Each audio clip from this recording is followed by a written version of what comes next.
श्रीमद् भागवत गीता का अध्याय प्रथम, जिसमें धृतराष्ट्र ने संजय से कहा, धर्म भूमि कुरुक्षेत्र में युद्ध की इच्छा से एकत्र हुए मेरे और पांडु के पुत्रों ने क्या किया। संजय ने कहा, पांडु सेना की व्यूह रचना को देखकर राजा दुर्योधन आचार्य द्रोण के पास जाकर ये वचन कहे, हे आचार्य, आपके बुद्धिमान शिष्य द्रुपद पुत्र धृष्टद्युम्न द्वारा व्यूह रचना में खड़ी की हुई पांडवों की इस विशाल सेना को देखिए। इस सेना में महान धनुधारी तथा युद्ध में भीम और अर्जुन के समान सूर्य योद्धा हैं, जैसे युधान, विराट तथा महारथी राजा द्रुपद, धृष्टकेतु और चेकितान तथा पराक्रमी काशीराज भी हैं। पुरुजित और कुंती भोज ये दोनों भाई तथा मनुष्यों में श्रेष्ठ सव्य भी हैं। पराक्रमी युधामन्यु बलवान और उत्तमौजा, सुभद्रा पुत्र अभिमन्यु और द्रौपदी के पुत्र ये सब महारथी हैं। हे द्विजोत्तम, अब हमारे पक्ष में जो विशिष्ट योद्धागण हैं उनको भी जान लीजिए। आपकी जानकारी के लिए अपनी सेना के नायकों के नाम मैं आपको बताता हूँ। इसमें स्वयं आप अर्थात द्रोणाचार्य, भीष्म, कर्ण तथा रणविजय, कृपाचार्य, अश्वत्थामा, विकर्ण और सोमदत्त का पुत्र भूरिश्रवा है। अनेक प्रकार के अस्त्र शस्त्रों से सुसज्जित तथा युद्ध में कुशल और भी अनेक शूरवीर हैं, जो मेरे लिए प्राण त्यागने को तैयार हैं। भीष्म के द्वारा रक्षित हमारी सेना असीमित है, किंतु भीम द्वारा रक्षित उनकी सेना सीमित ही है। अपने अपने स्थान पर स्थित रहते हुए आप सब लोग भीष्म पितामह की सुरक्षा करें। दुर्योधन को प्रसन्न करने के लिए कुरु वृद्ध पितामह भीष्म ने सिंह के समान गरज कर जोर से शंख बजाया। तत्पश्चात शंख, नगाड़े, ढोल, मृदंग एवं नरसिंहे आदि के एक साथ बज उठे और बड़ा भयंकर शब्द हुआ। उसके बाद सफ़ेद घोड़ों से युक्त महान रथ पर बैठे भगवान श्री कृष्ण और पांडु पुत्र अर्जुन ने भी दिव्य शंखों को बड़े जोर से बजाया। अंतर्यामी भगवान श्री कृष्ण ने पांचजन्य नामक शंख बजाया। अर्जुन ने देवदत्त नामक शंख और भयानक कर्म करने वाले विकोदर भीम ने पौंड्र नामक महाशंख बजाया। कुंती पुत्र राजा युधिष्ठिर ने अनंत विजय नामक शंख बजाया। नकुल व सहदेव ने क्रमशः सुघोष और मणिपुष्पक नामक शंख बजाए।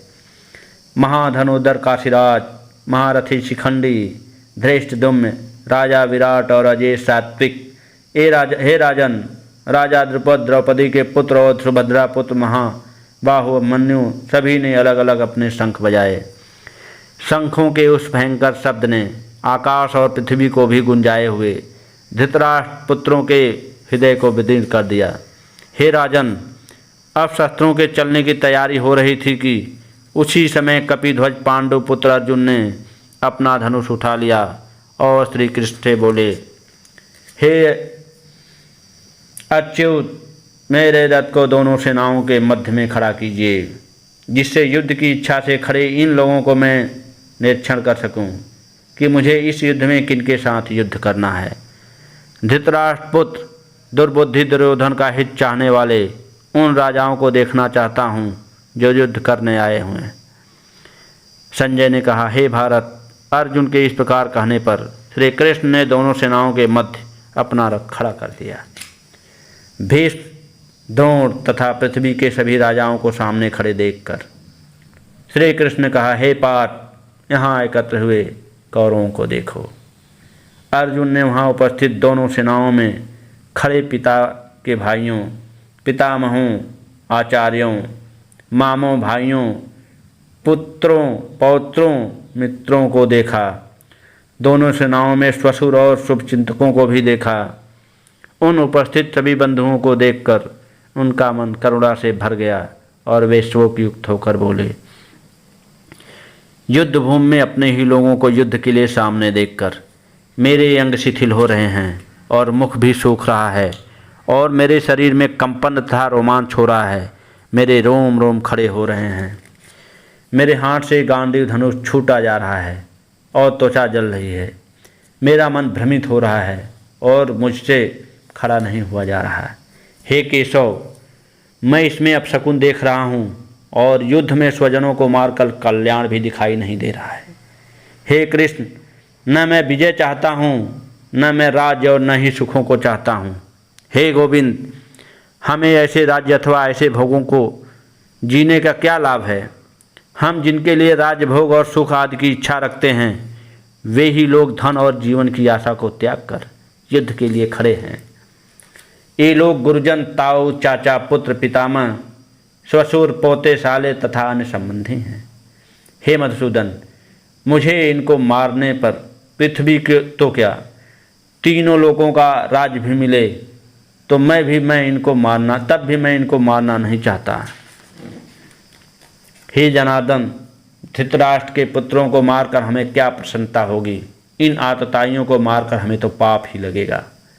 इसलिए हे माधव, अपने बंधुजन धृतराष्ट्र के पुत्रों को मारना हमारे लिए उचित नहीं है, क्योंकि अपने ही लोगों को मारकर हम कैसे सुखी होंगे। यद्यपि ये लोग लोभ के वशीभूत होकर अपने कुल के नाश होने और मित्र से शत्रुता होने में भी पाप नहीं देख रहे हैं। हे जनार्दन, हम लोगों को अपने वंश के नाश होने के दोषों अर्थात पाप से बचने के लिए क्यों नहीं सोचना चाहिए। कुल के नष्ट होने से सनातन धर्म नष्ट हो जाते हैं। धर्म नष्ट होते ही सारे कुल को पाप दबा लेता है। हे कृष्ण, पाप के अधिक बढ़ जाने से कुल की स्त्रियां दूषित हो जाती हैं और हे वासुदेव, स्त्रियों के दूषित होने पर वर्ण संकर उत्पन्न होता है। वर्ण संकर कुल घातियों के कारण कुल नरक में चला जाता है और पिंड जलदान की क्रिया से वंचित इनके पितर भी नरक में गिर जाते हैं। इन वर्ण संकर और कुल घातियों के पैदा होने से सदा से चलते आए कुल धर्म और जाति धर्म नष्ट हो जाएंगे। हे जनार्दन, हमने सुना है कि जिनके कुल का धर्म नष्ट हो जाता है उनका अनिश्चित काल तक नरक में वास होता है। अहो, बड़े शोक की बात है कि हम राज्य और सुख के लालच में बड़ा भारी पाप करने का निश्चय कर बैठे हैं और अपने ही कुटुंब का नाश करने के लिए तैयार हो गए हैं। यदि धृतराष्ट्र के पुत्र मुझ शस्त्र रहित और सामना न करने वाले को युद्ध में मार भी दें तो यह मेरे लिए हितकारी ही होगा। संजय बोले। ऐसा कहकर शोक से बेचैन होकर अर्जुन अपने धनुष बाण को त्याग कर युद्ध भूमि में रथ के मध्य में बैठ गए। इस प्रकार श्रीमद् भागवत गीता का अध्याय प्रथम समाप्त होता है। ओम श्री परमात्मने नमः। ओम श्री परमात्मने नमः। ओम श्री परमात्मने नमः।